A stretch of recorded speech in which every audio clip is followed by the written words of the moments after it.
Hey guys, welcome to my three-part series called Do You Believe in Monsters? Now I know when you saw the link and you looked out there and you said, do you believe in monsters? What in the world is Jon talking about? Yes, that is a valid question. What is Jon talking about? I'm talking about three monsters that can destroy you financially. And many of them, you're so oblivious to them that you don't even know how terrible or how much destruction they're performing on your finances. So I want to introduce you in video number 1 to the first monster. Now, as I talk to people out here, and I've talked to many people out here, and they always tell me, yeah, Jon, if I made 6 figures, I would be okay. I would have a great lifestyle, I would have a great middle income life, and everything would be good for me and my family. Well, let's take a look at what happens to the average person that is out here with a 6-figure income, okay? Now, that income is roughly about $8,000 a month. This is about $83.33 or so, but we're going to say roughly $8,000 a month just to make the math real easy, okay? Now, the first thing that happens to you when you get your paycheck every 2 weeks, every week, every month, however you get paid, you're going to have taxes on average taken out of 25 to 30% of the income. So right here, we would lose $2,500 to taxes before we ever spend a dime to take care of our family. Now we have to start putting together what is called a great middle income lifestyle. So let's take a look here. The mortgage.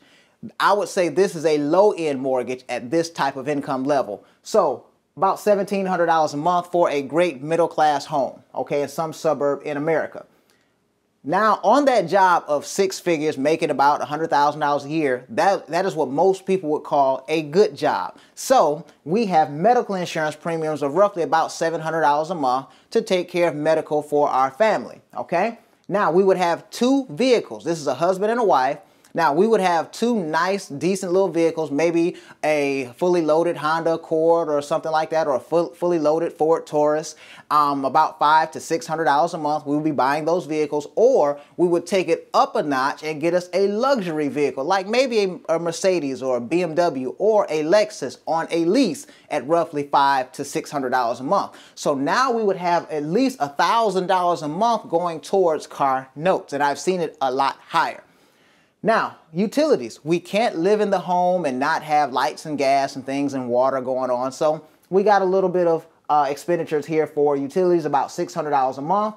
Food. We have to eat. I would say a family of 3 or 4 should eat about $500 a month on the low side, groceries and eating out and stuff like that. Then we have here gasoline. The cars don't drive on free, so we got to put a little bit of gasoline in the car, about $400 a month there. Insurance premiums, so we have to drive around with insurance on these vehicles, obviously, so we'd have some full coverage there. That's about $400 per month. And then here, cell phone. We're going to go with the bottom basement of about $50 a month per cell phone, 2 cell phones in the house, $100 a month. So when we add all this up, this is roughly about $7,900 or so of expenses going towards lifestyle. Have you seen the monster yet? See, the monster has been staring you in your face before you even looked at it. Now, many people would look at it and say, well, it's that mortgage there, that big $1,700 mortgage. No, it's actually not the mortgage. The monster is this one right here, taxes. This is the first monster that creates a cash flow shortfall in your life. You have lost $2,500 here to taxes. And because you didn't have cash flow sitting aside over time, you had to go out and borrow money to get a car. You didn't have money to go and pay cash for a home. So now monster number 1 sets you up for monster number 2. Now, if you already have seen that this is definitely a problem and you would like to lower your tax liability, Congress has already put laws together to help you do this. And my system that we teach at MyEcon helps you lower these taxes 30, 40, 50, maybe even 60% to have cash flow to do other things. So if you're interested in that and you don't even need to go further to video number 2 or 3, click the link below and get more information about eliminating this monster, because he is devouring your finances every single time you get a paycheck. So I want to thank you for looking at this first video of my 3-part series, Do You Believe in Monsters? And remember, today is a great day to build a business. I'll see you on the next video.